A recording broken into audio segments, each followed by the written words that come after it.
I've said this recently. I'm incredibly wildly bullish about the space and have been, you know, in the last few months. And I've been saying this point, everything is about to start breaking out. And we've seen this happen before. We know the pattern. This October, November, December, probably January, February, March is going to be the point where it's almost impossible to lose money by owning anything.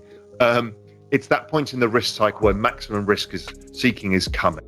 And we've had this long period of sideways consolidation, and now we're going to see the fireworks. And I'm going to show you what I mean by the fireworks. So the first chart I'm going to show you is Bitcoin's price versus 2012-13 bull market. I've been using this for over a year, and it's uncanny how it's worked. And that shows you exactly what I'm talking about, that the latter part of the year is a huge run. This tells you it could go up to 250,000 if it repeated the same pattern. I actually think there's an upside potential into next year because of the changing structure of the markets, because institutions tend to allocate at quarter ends. They will have seen the FOMO of this quarter, and many will be looking for the opportunity to invest in the new year, 2022. So hedge funds and institutions will be allocating money in January, and I think it creates a second leg to this along with the ETF. So that chart is incredible. The other one that's really got my focus, as everybody knows, has been Ethereum. Ethereum's been in this sideways consolidation since May. It's just about to break out of a wedge pattern. These kind of patterns, when they break, tend to be explosive in move. And guess what? Ethereum is exactly following Bitcoin over an extended period of time. We're talking 6 years here of Bitcoin's previous run. So again, it just suggests that Ethereum can get up to 20,000. Again, I actually think it exceeds this, but it just shows you what the back end of the year or going out into March can look like. If you want to see it in regular price terms, it kind of looks like this. That's not on the log chart, which is, again, mind-blowing in terms of performance. And then obviously the bear market steps in after that. The bigger part of this picture is I like to use logarithmic trends with regression channels because it shows you for these exponential assets, things that are cheap and expensive versus trend. So interestingly enough, the entire crypto market cap, around 2 trillion, is actually 2 standard deviations oversold. Now, this chart is like a few weeks out of date, but it's basically 2 standard deviations oversold. By the peak of a bull market, we tend to get 2 standard deviations overbought. So at 2 trillion, it's likely to get to like March at 10 trillion. So that's the 5x of the entire space, which is kind of interesting. And that makes me very, very bullish on the space overall. So here's another example of one of the tokens that is earlier stage, seeing adoption. This is Solana.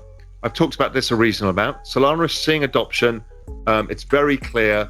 And what's amazing, it's exactly following the Ethereum price from its last bull run. And guess what? The prices are almost identical too. So the left scale and the right scale are almost the same. They're both at roughly $1,000. Sorry, not $1,000. They're both roughly at whatever the price is now, $400. And it looks like there's a hell of a lot of upside. So it's all to play for me. We've gone through the period of consolidation, and the period of consolidation is when the market gathers the power. And we know we've got restricted supply of ETH, all the Bitcoin coming off exchanges. We've got the ETF, we've got ETH 2.0, we've got lots of adoption going on. I couldn't think of a sweeter spot for this. I mean, this is as good an opportunity as we saw in March, April, May, when I started pounding the table and getting irresponsibly long. Before we continue, help us clicking that YouTube like button and subscribe now to our channel. This shows the algorithm that you valued this information. And it helps us spread that message. Sharing is caring. And now, let's continue. Bitcoin cycle, the halving cycle, seems to be the anchoring of the markets, much like the US Treasury market is the anchoring for the global bond markets. So the Bitcoin halving cycle seems to be the anchoring.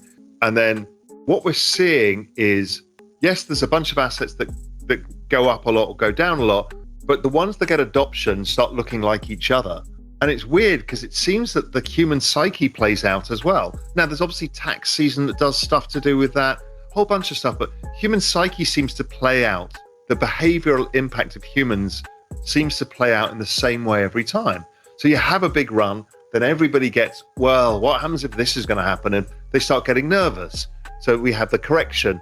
That correction then the weaker holders pass it to the stronger holders, and the market starts again.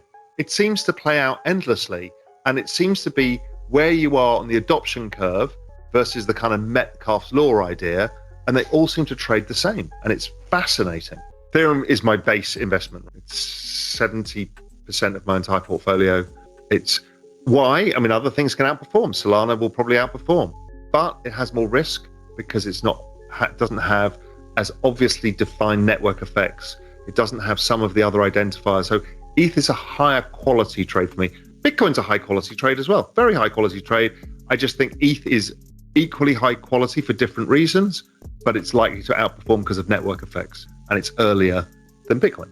Yeah, it's about what I think is going to outperform at this point in the cycle. There's nothing bad about Bitcoin. I don't like Bitcoin. I prefer ETH. No, I think ETH's going to outperform. So I want to have my money, which I've worked really bloody hard for, in the thing that's going to make the most money for me. Now, other people want to have the philosophical standpoint. That's fine, but that's not my job. My job, for myself and for clients is to make sure people make as much money as possible. Don't forget, we're fighting the 15% hurdle rate of the central bank printing, and you got to be on your toes to try and make the money. What to do in such a situation? Inform yourself and keep your financial education strong. We from the Compact Group offer our loyal subscribers a free educational portal with first-hand monetary, financial, and economic knowledge. Enter our invite-only Insider Club by clicking the link below. You will get access to first-class information far earlier than the rest. We have prepared a special deal for all our members where you can access a giant pool of Robert Kiyosaki's financial wisdom for just $1. To find out more, simply click the link below and join our Insider Club absolutely free. But there is more you can and should do. Build up several streams of income. More and more people realize that they have to take their future in their own hands, but they don't know how and where to start.